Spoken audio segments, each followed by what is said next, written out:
I am Pete Hammond, and I have the pleasure here of talking about easily my favorite horror film of the last few years. This one is really great. Of course, it comes from a classic, about 90 years old. I don't know how old The Invisible Man is, H.G. Wells and everything, but it has been reworked and modernized, and it is just magnificent here. Really, really great movie. And the man responsible for that behind the scenes is the director, the writer, executive producer, Leigh Whannell. Hi.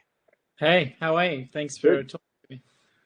Yeah, glad to see you. And then, of course, it's Star, who is in so many things. She's appearing twice on Contenders this weekend. And we have her here for her spectacular performance in The Invisible Man. This is Elisabeth Moss. Hi, Elizabeth. Hi, Pete. How are you? Very good, very good. Well, I was happy to be at the premiere of this movie. Remember when they used to have premieres? Yes. So long ago. Anyway, just blew the audience away, and so much to talk about. But first, I want to give people a taste of the film. So let's take a look at The Invisible Man.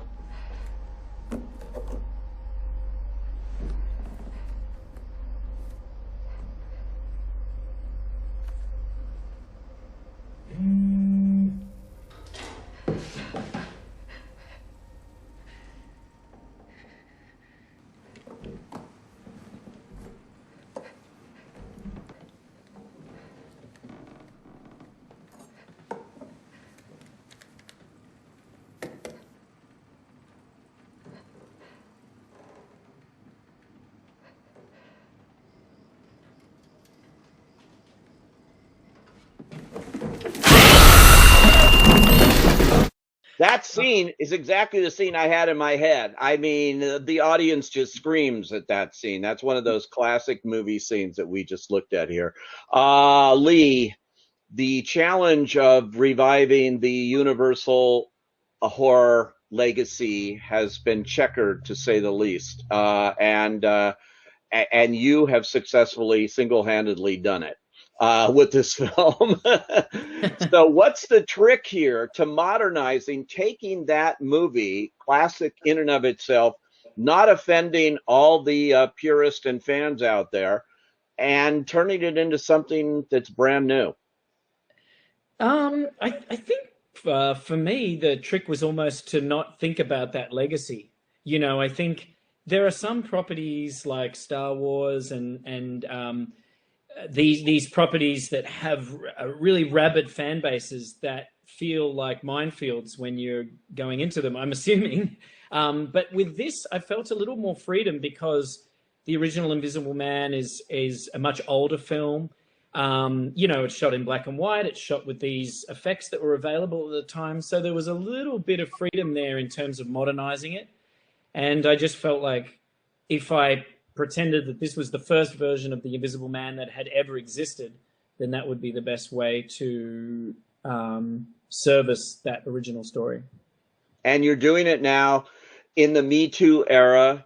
Your lead is the woman here, which didn't always happen then, and it's all through her point of view. Elisabeth, this is such a challenging role. We admire so much of what you've done, but this is the most physical role I've seen. You are battling air in a lot of ways here, and so convincing. How difficult was this to pull off?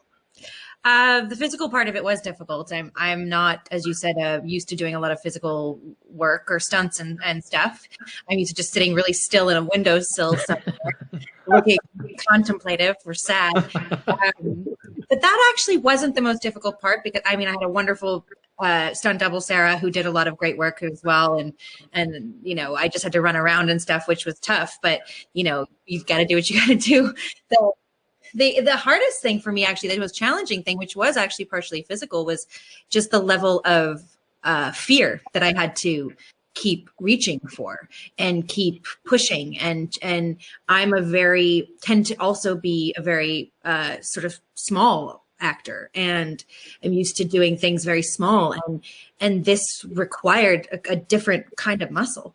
And Leigh was just so, I mean, it's just true credit to Leigh, because I wouldn't have been able to do it without him and him pushing me, because I would do one of the scenes where I was supposed to be really scared, and I would think I looked like a clown. Like I was like, that has to have looked so scared. And he'd come up to me and he'd push, let's a little bit more. Let's push the fear a little bit more. Great, do it again. Let's push the fear a little bit more. And at times I'd go, okay, let's go watch it. And we'd go watch it. And I'd be like, oh my God, you're absolutely right. What I think is big isn't big enough for the context of this gigantic film and for the level of fear that we had to reach. So, he just started, I had watched Sandy Bullock in Bird Box, and eventually it just became code. He would just come up to me and be like, Sandra Bullock,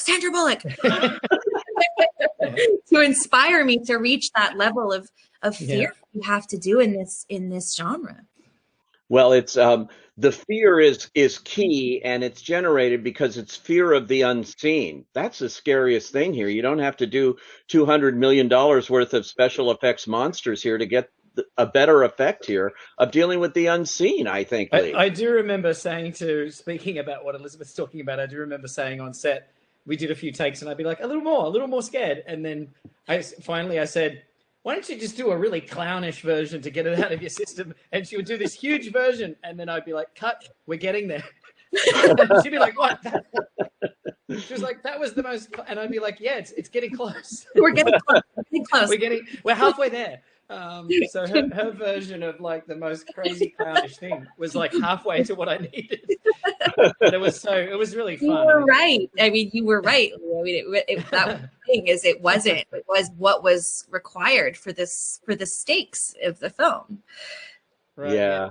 And, you know, I mentioned the Me Too movement and all of that, but there is this revenge that she's getting, and you people are really rooting for you in this, and it's different than what we've seen before. And she really is the master of her own fate here, I think, in going this route and taking this on.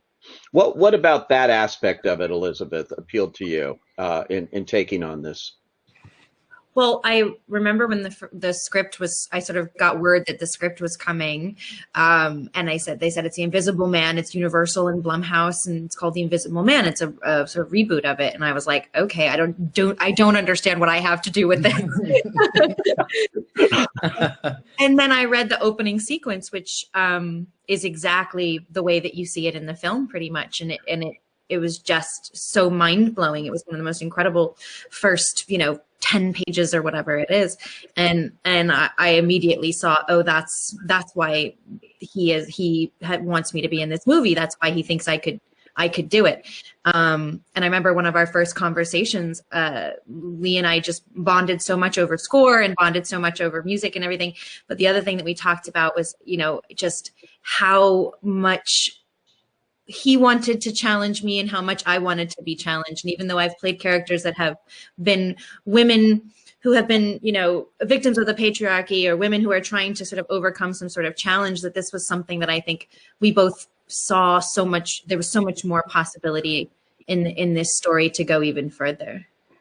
Yeah, for sure. Leigh, talk about, before we go, I got to talk about the camera work here.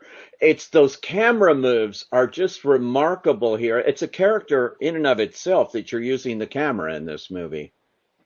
Yeah, I mean, Stefan Ducio, who is the cinematographer, he and I talked about that a lot. Even when I was writing the script, I would call Stefan and say, so I'm thinking of like the camera being a character and just panning away from the actors while they're talking. And he was, he's really a great cinematographer when it comes to kind of taking chances and doing things that are different. So yeah, it just became this great collaboration between us. In a way, I feel like the shoot was a collaboration with Stefan, the cinematographer, and then Elisabeth and I, because, there are movies where it's an ensemble cast, and then there are like chamber pieces where it's like one character. And that is what this film is. I feel like the whole time on set, it was like Elisabeth and I in our private world. You know, there were other characters, and I was talking to those actors, and I was paying attention to them, but I always felt like it was always this thing of like, where are we? And we would check in with each other. And so between Stefan and Elisabeth, you know, I really think it was a real group effort to get to where we got to, you know. And where you got to is thrilling. It really is great. Congratulations Thank you. to both of you on it. And thank you so much for joining us here today on Contenders. Thanks, guys. Thanks for having us. Thanks for having us. Thank you.